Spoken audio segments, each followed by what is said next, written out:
questions or queries on the way through, you don't understand what I've done, you do it a different way, you think I've got things wrong, which absolutely can happen, then please just unmute or type in the chat or shout out. There's no asking questions as in like from me. If you're happy to sit and listen and watch, then I'm happy for that as well. I won't sort of stop and say, oh, by the way, what is the answer to that question? I don't believe in that. I think it's good to take things in and just sometimes when you have got a question, then obviously shout out. And until then, yes, that's absolutely fine. It's just like I said, if you do have any questions, either type in the chat like you just did, or you can absolutely unmute. The questions are in no particular order. It goes through all the topics, and they are designed to kind of spark that brain into action from different areas. Yes, questions we covered yesterday. We've looked at some percentages. I'm just going to have a quick look through. We've looked at some non-calc, and we were just about to get to percentage change, that one there, another non-calc. So there's a whole mix. And I've just pulled these questions in from lots of different exam papers because the last couple of weeks we've been looking at a particular topic each day. So we've drilled down on area and perimeter, circles, surface area of cylinders was last week or maybe the week before. So we've gone through a whole conversions was last week as well, and we're looking at that question on a different paper. So last week and the week before we've covered specific topics where we've just done one whole hour looking at one particular area of focus. So this week we've kind of put all those bits into place, and we're just pulling in exam questions from lots of different papers, not necessarily all NCFE exams, and I don't think that's any harm to anybody that's doing a City and Guilds or a Pearson or NCFE. It's just questions from all different exams to get a feel of how they're worded and how to tackle them. And you can see that whatever examining body you are doing your exam with, we're using NCFE. The question standard are all the same, so it's all at level 1 or level 2, but the way they word the questions are slightly different. NCFE like to have 4 or 5 questions on the same theme, and so you can kind of build up a story, whereas Pearson jump from, you know, Steve doing this, John doing that, Brian doing that, and it's all over the place, but you might find there's less words to kind of take in from Pearson. But we're using NCFE. We've been using NCFE now for about 18 months. And we're having a good degree of success. It's just a case of using Atom, watching the videos, asking me any questions you got. So we did this question last week, but as it's a new recording, we're going to look at it today. I'm going to try and make it so I've got a little bit more space to work in. I've not got a lot of space to work in there, but I'll do it. Right. On this question, again, what I would say is don't worry about too much about who it is and what they're doing. We can see it's Keith, and he's building a fence in France. But that doesn't matter. It's not about Keith building a fence in France. A fence in France. It's about perimeter. So we're going all the way around the outside with a fence. It's not planting grass seed, so it's not the area. We've got a fence to build. And the fact that he's building it in France and he's buying a fence either in France or England is where this bit comes in here. We're looking at pounds and euros.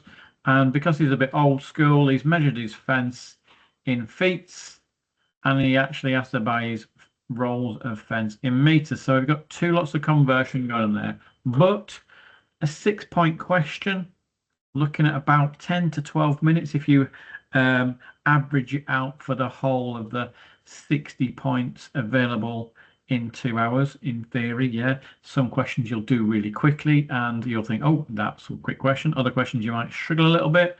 So on average, we try and say, right, if it's a 6-pointer, we can spend about 12 minutes having a go at this one. So when we're doing perimeter, I'm going to start from a point and I'm going to walk right round the garden. It says here he's not going to put a fence by the gate, obviously. So we're going to add the whole perimeter up. So perimeter is add, not times. If it's area, we've got width times length. So perimeters, and we walk right round the whole of the garden, writing in the numbers, and we're at 90 feet. So I've got 1, 2, 3, 4, 5, 1, 2, 3, 4, 5. I've walked all the way around and I'm back to here. I'm going to add them up now. So I've got 4 here. It's a bit of a rubbish 4. Just make that a little bit neater so it doesn't look like, I don't know what it looked like. It didn't look like a 4. 4, 5, 10, 19.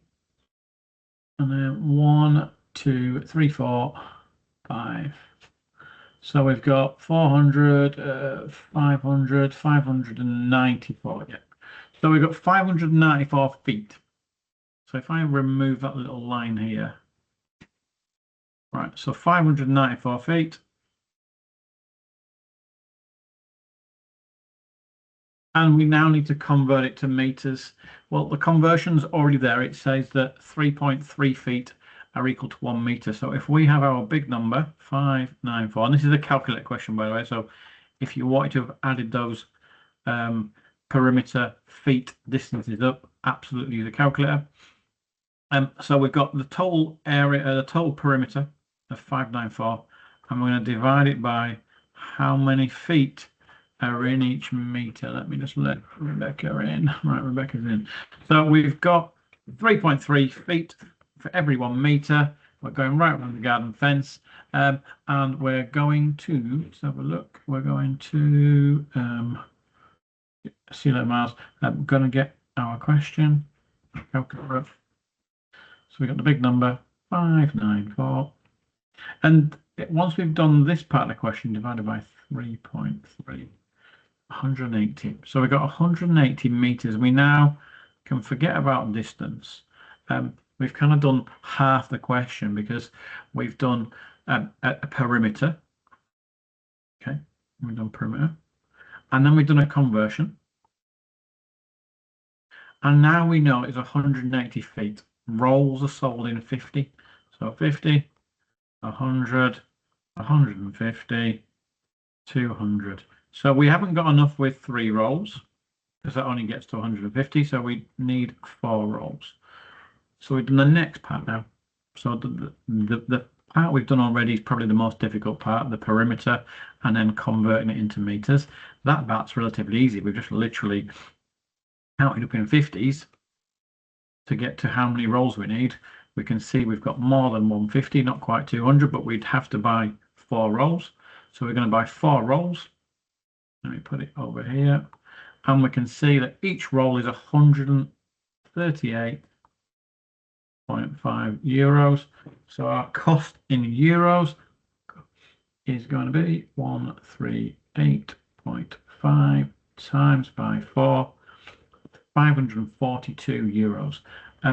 So that's the next conversion we've done now. So we've gone from another conversion there, the number of rolls there, and the conversion here, not the conversion, sorry, the total cost is here. So that should say cost, and now we're going to convert that number. You can see here we've got 542 euros, and the pound's going to be on the left-hand side. So like we did here, look, the larger number is on the right-hand side. So we need to divide the larger number by how much each pound is worth to get the pound conversion. We've got a little bit of space down here, so we're going to do it over here. 5. Oh, that's not the right number. 5. Oh yeah, it's 542. I'm thinking that's not the right number, but that's your number. Divided by 1. And that's the trouble with some of these questions. There's so much information on there that I don't leave myself enough space to do my workings out. Divided by 1.127, and that is the price in pounds, 480 and 92p. And so that's the conversion. Right. So we've got perimeter 1, conversion 2, number of rolls 3, and price 4, conversion 5, and for the 6th mark, he thinks that the fencing will cost more in France. He's correct. So correct for the 6th mark, and that's a decision. So as much as it's 6 marks and there's a lot of maths going on, it's 6 very on their own sums. You know, we've worked out the perimeter. That's one part of maths. Then we've worked out conversion. Oh, and another conversion. That's another part of maths, doing conversions.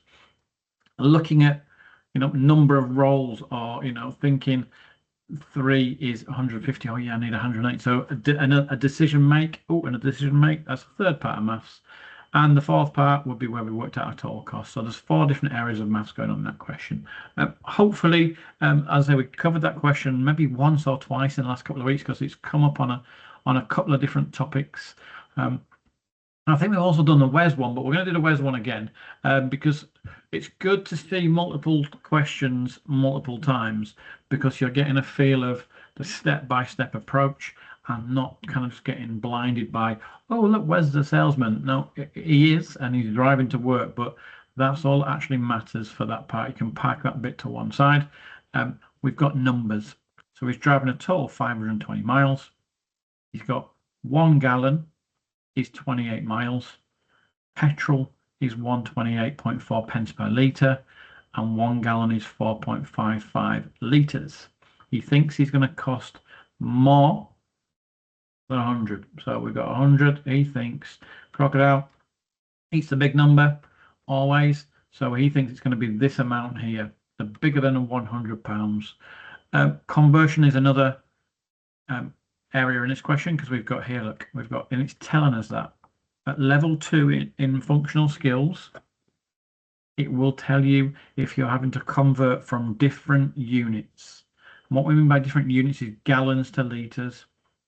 If you're converting centimetres to metres, or metres to kilometres, or millimetres to centimetres, it won't give you that conversion, because 10 millimetres is 1 centimetre, 1 centimetre, or 100 centimeters is 1 meter, 1,000 meters is a kilometer. So it's knowing about if it's the same units all the way through. Knowing that conversion is important, but when it has got different units, so gallons to liters, it will always give you that. And it does, because there's a lot to remember if you're doing that, and there's some quite long numbers. So inches to centimeters, another one, ounces to kilograms. There's a lot to remember, so it always gives you, if you're converting units, what it will ask you to use. So it's going 520 miles, right? We know that it's doing 28 miles to the gallon. So if we divide our 520 by the number of miles per gallon, that'll give us, that's miles, it'll give us number of gallons. So we haven't got litres yet. We've got gallons, which is a real good start. So we can work out 520 total distance traveled divided by 28 number of miles per litre, number of miles per gallon. So we need 18.571. 18.571 gallons.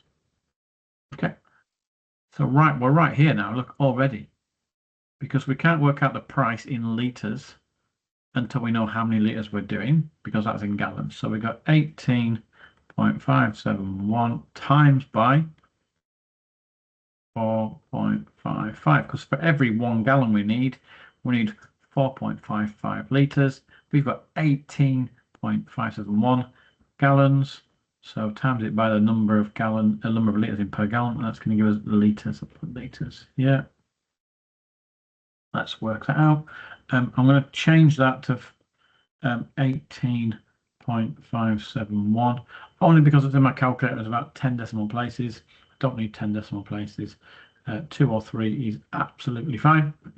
We can see now I'm using 84.49, 84.49, and then the next number I think in there was 8. Okay, litres, and my cost per litre, and I've done that part now.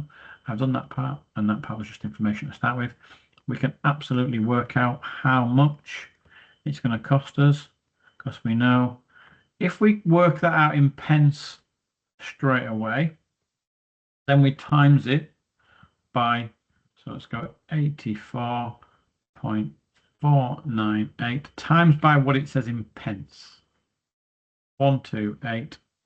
Okay, so we've got a price in pence. So that's 10,849.54p.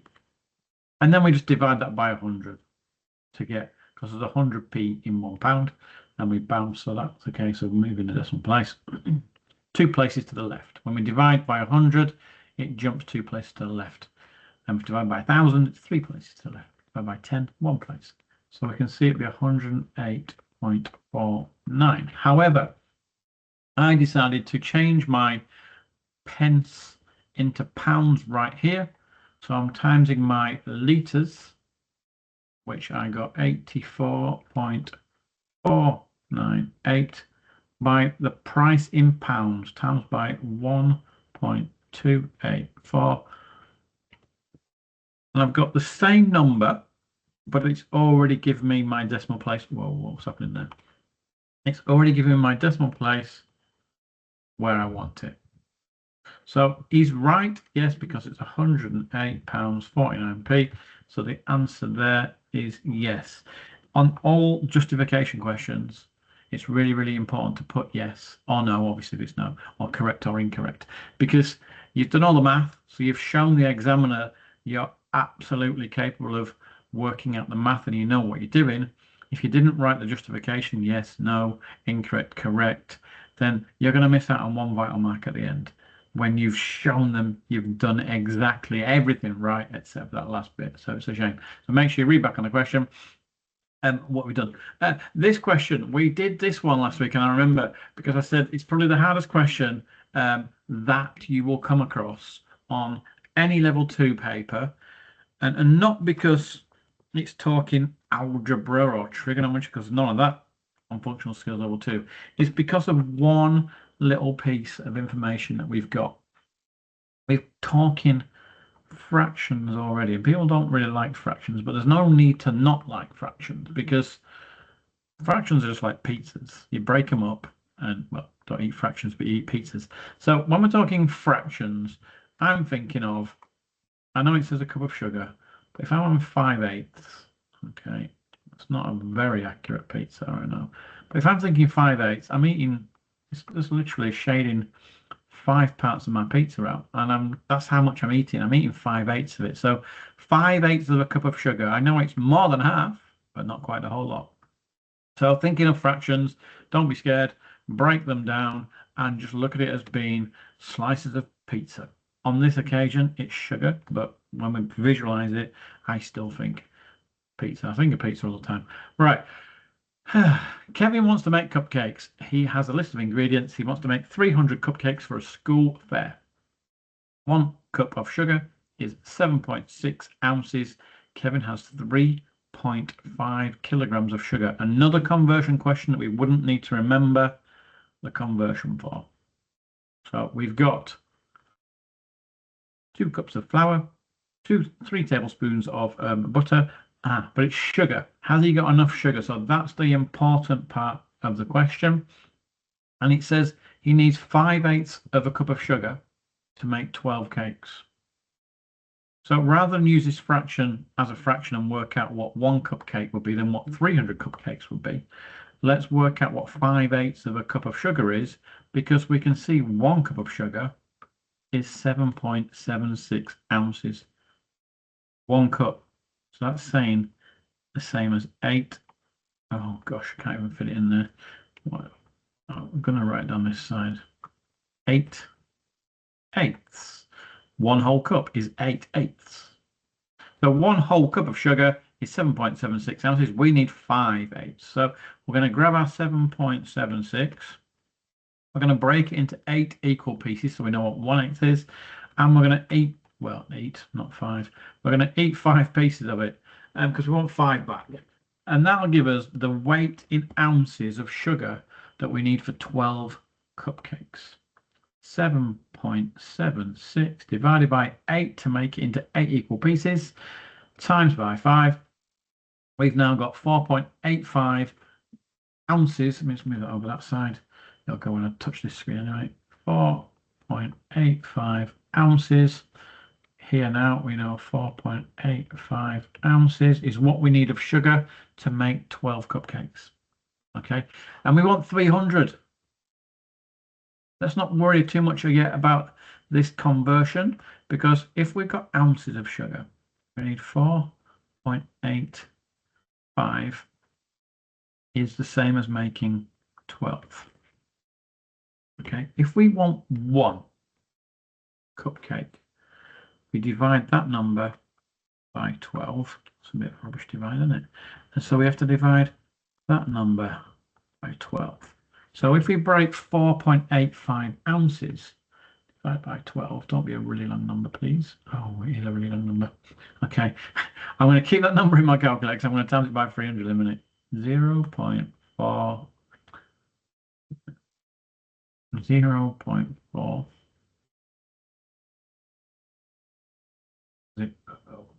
0.4041 is 1 cupcake. If we want 300 cupcakes, then I've multiplied my 1 by 300. And so I'm going to multiply my 0.04 also by 300. So we're working here with what's called direct proportion. Whatever we do with one side, we have to do with the other side. Oh, I didn't realize I'm on blur. Let me just unblur myself. I'll just look. I know that's not on blur. I say because my hands go all blurry. I don't know if they do it for your screen as well, but my hands go all blurry when they go out of my kind of body shape. So times by 300, we now need 121.25 ounces of sugar to make 300 cupcakes. Well, we don't really know yet because we've got 3.5 kilos and 121 ounces. Is it? What is it? Don't know. Right, so let's have a look. 1 gram is the same as saying 0.0352 ounces. We've got 121.25 of those. So we're going to look at, similar to we did what the total distance in miles was, and before that, similar to what the total cost in euros was. We've got a big number here. Look, we've got 121, and we know that for every 0.0352, it's going to equal the grams, because we've got the total ounces that we have divided by what is equivalent to 1 ounce. So we're looking at how many times that ounce fits into our full lot of ounces, and it'll give us the grams out the other side. So let's go divided by, let's move it out of the way, 0.0352, and that gives us the amount in grams. Okay, so we're looking at 3. We'll keep it as 3,444 in grams. And this is where it doesn't give you that information because we're sticking with the same units, and we need to know that 1,000 grams equals 1 kilogram. And it won't give you that information. That's just information that when we're converting pounds, 100p in 1 pound, 1,000 grams in 1 kilogram.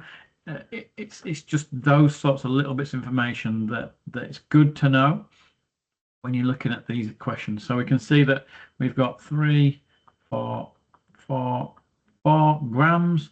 So that is, if we divide it by 1,000, 1, 2, 3, 3.444 kilograms.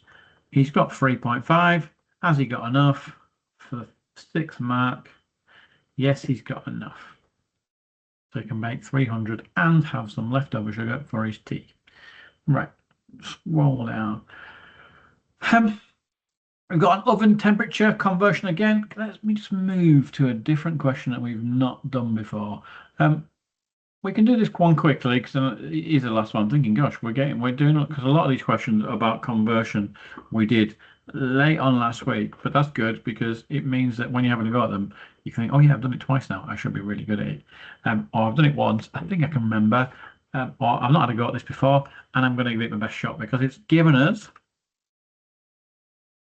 a formula. We don't have to remember Celsius, Fahrenheit, Celsius. We don't have to remember. We just follow what it says on here.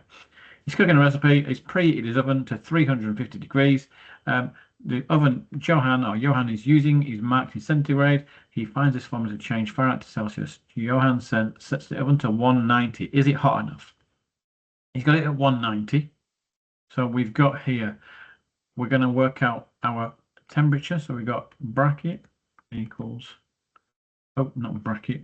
I even said the word bracket. That's how 350 temperature in Fahrenheit minus 32, as it says in here, divided by 9.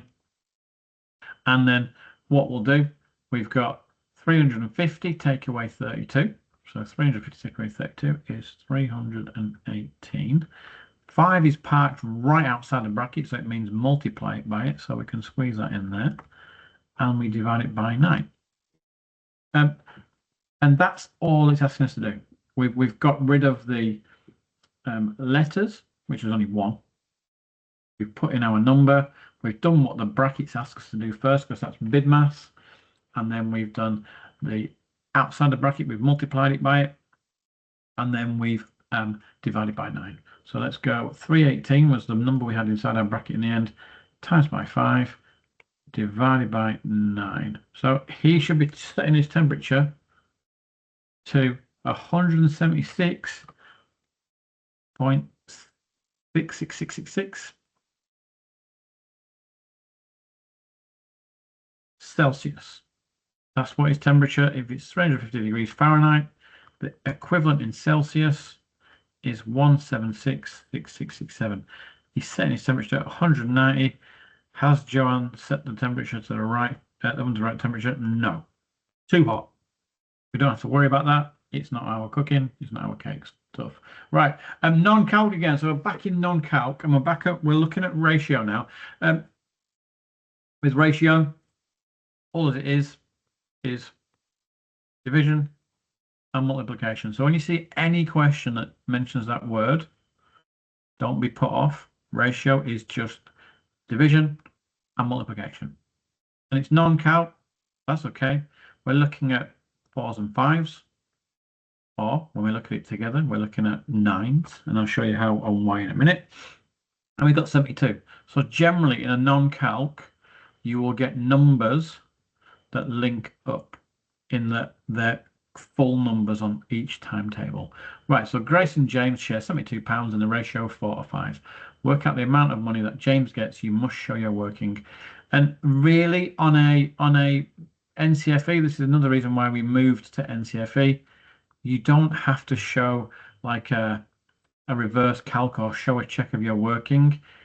NCFE want you to work it out with your working, and that's absolutely fine. You don't have to do another way of working things out, because quite often when you try and work backwards, you think, well, I've just worked forwards. Now I'm going to ask them work backwards again. It's just too much. So with NCFE, one positive about that is that there's no show a check of your calculation, show a reverse calc. It's like, no, I'm just going to do it forwards and that's it. Okay, so we've got £72. We're going to split it off into James. I'm going to get split off. Oh no, other way around. So it's important when you're doing ratios that you kind of follow the question. So we've got Grace and James, and Grace is getting 4 parts and James is getting 5 parts. Right, so altogether we're going to split £72 into 4 add 5, 9 parts. We need 9 equal portions, because Grace is going to get 4, James is getting 5, so we need 9. So we're going to divide 72 by 9. If we don't know our 9s times table, we can put it under a bus stop. It's still going to be the same. 9 doesn't go into 7, so you still got to think, right, don't know my 9s, let's go down the side. 9, 18, 27, 36, 45, 54, 63, 72. Haha, got to 72. So I'm okay. I know what I'm doing. I can do it. So don't be put off by having to write things, if it's 9s, 16s, 21s, if you need to write your times tables, that is absolutely fine. You take a piece of paper into your exam and you write stuff down. As long as you don't write all the workings out on your paper, then not write anything in the box. So if it's my piece of paper, I've put that on my piece of paper. I don't need to write that in my working out box, but I now know that 9s into 72 is 8. Okay, so each portion, this is money now, but it doesn't matter. Each portion equals £8. And when you're doing ratio, it's good to call it a portion, part, whatever you want to call it. And I'm not saying deflect away from its pounds in this instance, or Skittles if you're breaking up a packet of sweets, or books. That's not the important part. The important part is you've got portions, and we needed 9 portions, and these ones, yes, these are money. But each portion is worth £8 or 8. So Grace wants 8 times 4 because she wants 4 portions. So 4 times 8, and that's 32. And James wants 5 portions. So 5 times 8 equals 40. And we've worked out who gets what. So James is getting £40. That sounds rubbish, I know, sorry. And if we're worried, oh, I'm not sure if that's correct. Add your amounts up. 40, so this bit here, and again this is just needless. Yeah, I know both my amounts. 40 add 32 is 72. Yep, I've got 72 in my questions, but on NCFE that is not a consideration. We don't have to do that. So non-calc ratio, nice and fluent, nice and easy. And this is allowed a calculator, and it's allowed a calculator because it's talking different numbers. We're talking 3 parts here, and we're talking, oh, he's already got something. So let's have a look. Jamal owns a car paint repair business. He has 375 milliliters of thinner. Jamal has plenty of color and hardener. He must mix color, hardener, and thinner. Yeah, is that didn't roll off the tongue very well. Thinner in the ratio of 2:1:10 to make car paint. Work out the maximum amount of car paint Jamal can make with 275 milliliters of thinner. So we've got color, hardener, and thinner. Color, hardener, thinner. Color, hardener, thinner. 2, 1, 10. Okay, we've written everything we need from that whole question. We now need to put this number in here. That's already saying he's got 375 of thinner, and it's 10 portions, parts. If you think about what we did in the question above, those ratio numbers are parts. We wanted 4 parts, 4 portions, and we added them up to work out our total amount of portions. On this question is a little bit different because it's already given us the amount for one of the portions. It's told us we've got 10 portions and it's worth 375. So if we divide 375 by 10, we know, and again we can use a calculator, but we don't need to, bounce it in one place. 375 per portion. Okay, so we know we've got 37.5 per portion, and we only need 1 portion of hardener, so 37.5, and we need 2 portions of color, so we can have 37.5 add 37.5, and we can get 15.65. You don't have to put 0.0. It wouldn't mark you down if you did. And we've now got work out the maximum amount of car paint Jamal can make. We've got all our figures. We've got our 375 worth of thinner. We've got our 65 worth of color, and we've got our 37.5 of hardener. We've got our 0.5 on its own, 5, 10, 17, 13, 16, 17 again, and then 4. So we can make with 375 mils of thinner, a total of 477.5 milliliters of paint. And that's where you've got a different kind of ratio question where you've not got a total amount. So we haven't said, oh yeah, by the way, you've got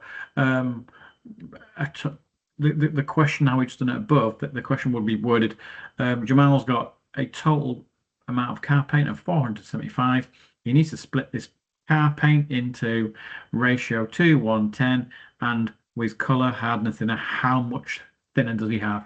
And we'd have divided 477.5 by, add those numbers up, 13. We need 13 equal parts, so we divided that by 13, and then we'd have times the amount we've got at the bottom by 10, and we'd have got 375. So it's just like a side-on version of the question above. We've already got one part. Hopefully we've got another ratio question, and that would be nice.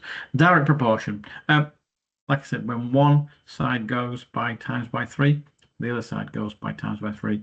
If it goes divide by 10, the other side goes divide by 10. So whatever one side does, the other one has to do exactly the same. With inverse proportion or indirect proportion, it's very similar in that if that one goes up by times by 2, this one goes down by divide by 2. So it goes to the opposite measure. So when we're doing adding, we do take, and when we do divide, we do times. So opposite way. Right, so let's go here. Kerry is making some pastry. She will use 20 ounces of flour, non-calc again. Katie has a recipe that uses 8 ounces of flour with 3 ounces of butter. Work out how many ounces of butter Kate needs to use. That's a little bit, is that blow my mind or is that not blow my mind? Kate will use 20 ounces of flour. Right, so I'm going to put flour here and I'm going to put butter there. 20. Okay. Aha. Okay. No. I was thinking like she just told me she's got 20. Now she's got another 8. So for 20 ounces of flour, where our mystery number is the butter. Kate has a recipe to use 8 ounces of flour and 3 ounces of butter. So we need to work out this number into that number. So if we divide 8, or we double 8, we could double 8, couldn't we? So with direct proportion, I mean, a 3 is a bit of a tricky number for a non-calc because we can't just divide that by 8, because we've got to divide that by 8, and that means that, oh gosh, that's a little bit tricky. 3 divided by 8, that doesn't really go. It's going to be a big number. So I can see a relationship between 8 and 20. I mean, it's not a perfect relationship because double of 8 is 16, but then add half of 8. So we're going to go 8, add 8, add 4. Okay, so we know that 8 is 3 ounces of butter. And we need another lot of 8. It's another 3 ounces of butter. And if we split 8 into half, we have 4. So if we split 3 in half, we've got 1.5. So without a calculator, oh gosh, what is going on? Oh, I would say what's going on with my writing, but it's the same every day. This electric pad is sometimes really good and sometimes it's a pain in the butt. Right, we've got, if we're adding up our flour, we've got 20 now. Great. And if we're adding up our butter, 3 add 3, add 1.5, I guess it's 7.5. And that's all there is to direct proportion. If we were going to attempt 3 divided by 8, then we can absolutely do that. You could put, I mean, you can 3 divided by 8. I'd make it into 30 to start with, I think, and then go the other way. So for 8's into 30, 8's into 24. 8's into 24 is 3 with 6 left over. I've got 6 left over. 8's into 6 doesn't go. So 8's into 60 goes into 60, 56, 56, 56 is 7 times. 7 times with 4 left over. And then 8's into 4 don't go. 8's into, so I can now see that 8's into 30 is 3.75. So 8 into 3 would be, if I put that as 1, I can see it's going to be 0.375. It's not brilliant to do it that way, but if you're comfortable dividing into numbers, that's absolutely fine, because once you've got, so this is a separate way, by the way, it's the same sum, which is in a different way. So then we can times it by 10. Oh yeah, we can do that one, times that one by 10. Yeah, we're already there. And then we can double it. Okay, so it should be 3. Times it by 100. I'm going overboard with making cakes. I'm making pastries, sorry. And we can go 20. Double that is 7.5. So it would have been absolutely fine if you'd have thought, right, I want to find out the value of 1 ounce of flour to find out what amount of butter I need for what every ounce, and then make it up to 20. But looking at those two numbers, it's just sometimes easier to see that relationship where if I double 8, yeah, okay, I've got 16. Oh, and I need another 4, which is half of 8. So our way on the left, on the right hand side, for me, was much more process driven, looking at simple steps. This one is process driven to division and then multiplication, whereas we've looked at simple steps and just added them on that one. So that was quite useful. Hopefully we got another question very similar. Okay, we have. And we've got on Monday, again, Bill the builder. Don't worry about Bill and making cement. It's the process. We're looking at the process we did a minute ago. On Monday, he made mortar mix. He used 24 kilograms of sand and 5 kilograms of cement. On Tuesday, Bill will make the same amount, the same type of mortar mix.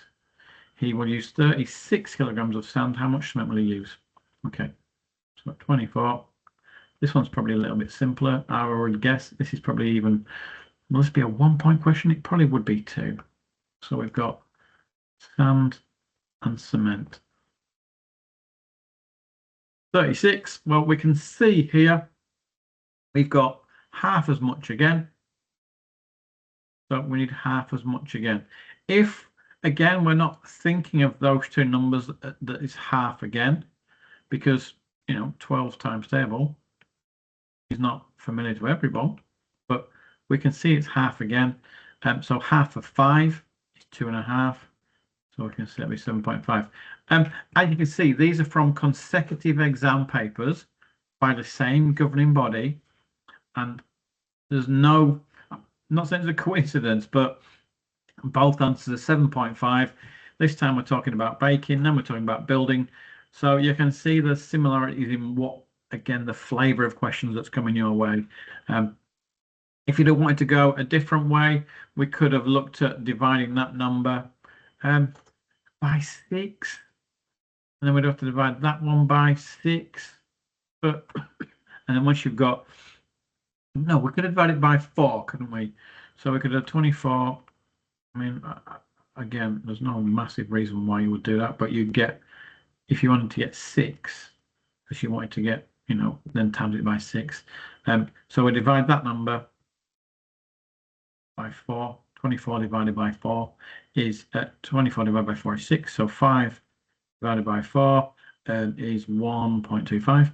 So 1.25.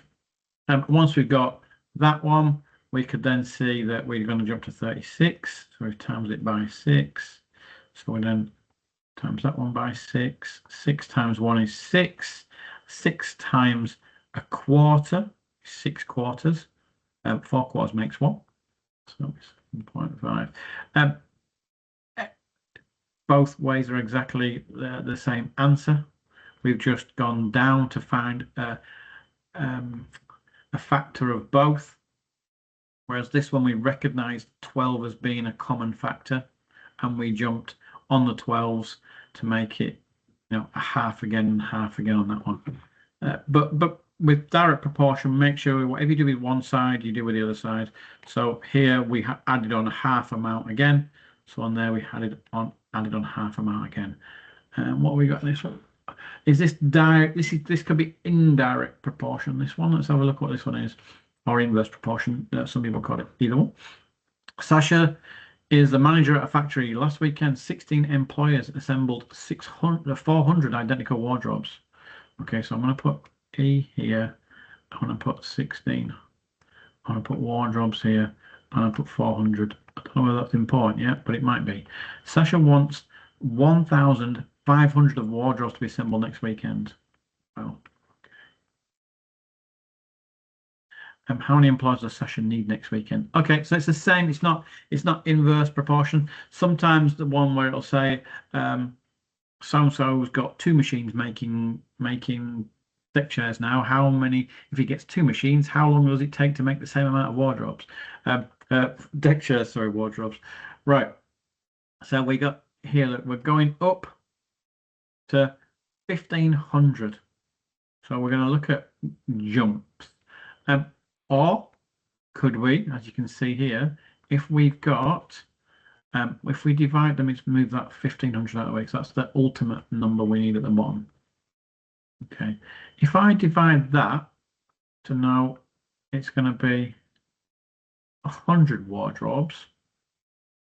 So if I divide that by 4, I need to divide that one by 4. So it's going to take 4 people all weekend to make 100 wardrobes. But Sasha's demanding. Sasha wants 1,500 of them. They've got to work hard. So I've times my 100 by 15. So therefore, I need to times my 4 by 15. So I'm going to need 60 people. So we looked at direct proportion there, and it wasn't obvious to me straight away. I'm thinking, while I was talking, I'm thinking, I'm going to get that to that. Okay, so when I looked at those two numbers, I'm thinking 4, 8, 12, 16 don't really go. Could I make it go up to 30? No, it's not going to go. I was trying to think of common factors that they both go into. But then looking at how I could reduce them both, then yeah, we're looking at those two numbers thinking, oh yeah, they're both really handy. They're both parts of their 4s. So if we make it into 100, then we divide that by 4, so we know that one. So then it's easy to work out. But like on the other two, the mortar one, the relationship was slightly different. It was adding on a half, and then the making pastry one, relationship was slightly different again. So these sort of questions, a couple of points, maybe 3. This one, take us, a few seconds to look at the relationship. I can't get straight to that. I probably could have. I mean, if you look at 400 and 400 and 400, so if we times that one, let's look at it in this respect. We've times that one to get to there by 4. So we're going to times that one by 4. 16 and 16 is 32, so that's 64, not 72. 64. So we know 1,600 is 64. Then we'd have to work out 100. So we'd have looked at that anyway to get 100 from here. Look, is 4. Oh, I need 1,500. So I'm going to take away 4 from that amount because I've taken away 100 from that amount.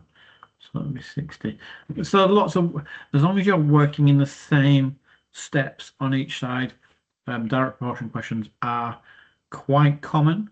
I'm not going to do drawing ones because, as you know, I'm pretty rubbish at drawing straight lines. If it'll let me draw a straight line on here, then I'll be okay. Ooh, did it make me draw a straight line? I don't know if that's even a proper straight line, but I'd rather get to the maths questions where the drawing ones are really good for people when you're practicing questions, looking at scale. So when you've got the questions that have not got any pictures, any drawings on, it's because I'd rather leave the drawing ones to you. But for scale, we're looking at 1 is 1. It's actually 40. So we'd look at the measurements on here and think, right, how many times does 40 go into 340? Is it a non-calc or a calc? It's a calc. So I'll go 340 divided by 40. 8.5. So that's going to be 8.5 squares. 40, that one's quite easy. That's going to be 4 squares. 220 220 is going to be 5.5 squares, but let's double check. 220, oh, 5. 220 divided by 40, 5.5. So when we're drawing it on our grid, we'd go 8.5 along, 4 up, 5.5 along, and we'd join them up with a diagonal, because obviously we don't have the measurement there for the diagonal, but it's not asking you that. It's just asking you to use scale. We've got 3 out of the 4 sides, so the 4th one is just join up. And that's what I do with that question. This question, Annie's on a hike. She has a map. The map is drawn to scale. 1 centimeter is 20,000 in real life. So map is 1 centimeter. Real life is 20,000. And the real distance, Annie has to walk from point A to point B. Give your answer in kilometers. So we could get it straight away in centimeters, because that would be easy. That's just 9 times bigger. So that number becomes 9 times bigger. But that's centimeters. Reverse calculation, I wouldn't worry too much, because we don't, as I say, we don't do Pearson anymore. And so you can see which questions are taken from Pearson questions, because the reverse calc is a very common. Always gives you an extra mark for doing reverse calc for some reason. Right, so we know that 180,000 centimeters are how, it doesn't, that sounds like a long way, doesn't it? But we've got, for every 100 centimeters, we've got 1 meter. So if we divide this number by 100, we're going to get meters. Divide by 100, we go 1, 2. Well, you can use a calculator, it doesn't say not allowed to. So we can see it's 1,800 meters. And then we know for every, so that's centimeters, meters, and we've got 1,000 meters in 1 kilometer. Gosh. So we divide this number by 1,000. 1, 2, 3. Equals 1.8 kilometers. So not very far. When we talked about 180,000 centimeters, we're thinking, wow, it's going to take a bit of a while. But when we say it's 1.8 kilometers, it's not that far, or just a bit more than a mile, isn't it? Right, let's scroll down. We've got time for one more. We're on averages. When it comes to averages, I see a lot of people submitting the mock papers, or assessment 3, I think it is, and they get mixed up. For me, averages are going to be in every single exam without a doubt, and you're going to get more than one question on averages. So it's really important that we know that the median is the middle. And the way I remember that, if you've been to my sessions or watching my videos, I think of a clothes shop when it first opens. Everything's lovely and neat. There's no kind of like piles of clothes everywhere. So we're looking at small, medium sounds similar, and large. So it's the middle. When in order, it's the middle value. If there's an even number of middle values, so there's 2, we add them both together and divide it by 2. If there's an odd number of values, you're going to get 1 in the middle, and that's your answer. So if there's, how many on this one? Is there 10? Yeah, so there's 10 on this one. So we'd add up the middle 2. It doesn't mean these 2. Don't forget, they've got to be in order. So that's the median. We'll do this question. We do have time. We've got mode. MO stands for most, as does MO for most. Most common. So the number that appears most in our line. If it's asking a question about mode, it will be a question where there's a number that appears more than once. It won't give you a question asking about mode if all the numbers are different. It wouldn't do that. Range. Think of it as a range of numbers, which it generally talks about. So we're looking at the highest number, take away the lowest number, and that's the distance between all the numbers. Highest, take away lowest. So it's all the numbers in between that, which it comes with a number. And when we're talking about range, you sometimes see that word consistency. The word consistency comes in handy when we're writing about range, because the lower the range, the more consistent those numbers would be. And then the last one is mean. And also we'd have mean frequency, but that's a different, it's not a different average, but it's a more complicated one where we'll look at frequency tables, hopefully in this exam. Right, mean. Add all up and divide by number of. So probably the most common one when we think of averages, oh yeah, add them all up, divide by number of occurrences. That's probably the most common one that we think of straight away. But questions in these papers will be varied, and you'll get, sometimes you'll be asked to do 2 averages on the same set of data, purely because it's asking you, well, it's showing you know which one is which. So let's do this question. Right, Megan owns a fruit farm. She employs workers to pick fruit. The table shows the number of workers picking fruit on the farm in the last 10 days. Megan pays workers £9.52 an hour. The workers pick fruit from 9 till 12:45, and then 13:30 till 1500. Megan thinks the median cost per day to pay the workers is less than 1100. Is she correct? Okay, so the median cost. We're going to look at numbers now. So median, right? So what I'm going to write underneath. So I've got 9. Okay, and then I've got 11. If you see any numbers that I've missed out, please do shout out. 14, 15, 17, 18, 23, 29, 31. Okay. All in order. Middle value. We've got 2. We've got 15 and we've got 17. Add them both up. 32. So we divide it by 2. We've got 16. So we've got 16 workers is the median number of people that worked on our farm. And we've got number of hours now. So we've got 16 people. But we're going to do each person first, right? So we've got £9.52 times by the number of hours. Well, the morning stint is 3.75, and then the afternoon stint is 3.5. So the total number of hours, I'm just double checking there, 2, yeah, 3.5, 3 3/4. So the total number of hours they work is 7.25.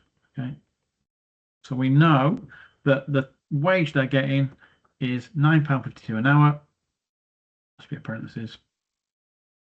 £9.52 times by number of hours they work in a day, £7.25. Each worker gets paid £69.02 a day. They don't get paid for lunch, obviously. And we've got 16 workers, so the total amount per worker times by the number of workers on that day. And she says it's going to be less than, times by 16, £1,104, £1,104.32. Right, so she's incorrect because it's slightly more, only £4. So she's incorrect. And with those sort of questions, again, like I said, it's really important that we write the decision. And you can see this revision kind of paper is a chunky one. We've got a frequency table. I did say they were going to come up, which is great. Another frequency table, another frequency table. I love frequency tables. Indirect proportion there. Distance, speed, time. We've got loads of stuff coming up. I can't wait. Again, if it's your first time, happy to see you here. Please come again. It's not that I need people to come into my classes. I'm happy if nobody comes. I'm happy if 100 people come. Just come along. You'll pick things up. If you ask questions in, during, after, on an email, via text, via WhatsApp, give me a call. I'm happy to answer any questions when it comes to Atom. If you're working on Atom, if you're working on past papers, and absolutely on probabilities. Let me see. I'm sure we've got some probabilities on here. Let's double check area. So there's that question again. Look, that's a really popular one. There's the area probability, shapes. Another one on there. Where have we got? So comes my favorite circles. If you've been working with me over the last few weeks, months, maybe, you know I love a bit of circles. But that's probably another hard question there. Sphere. cylinder, graphs. That's probably must. There we go. So you right. So what we'll do tomorrow? We're going to skip. We're going to skip to question 46, and we're going to do probability. Okay. So we'll skip to question 46, and it's probability for 1, 2, 3. Oh, only three questions. Only three questions. But once we've done those three questions, we'll go back and do other ones. Okay. Have a awesome day. Let me just stop the share and stop the record, and hopefully, if you're up for it again tomorrow, it's same time tomorrow. It's 4 to 5. And Thank you, Steve. Thank you very Thank you. much. See you later.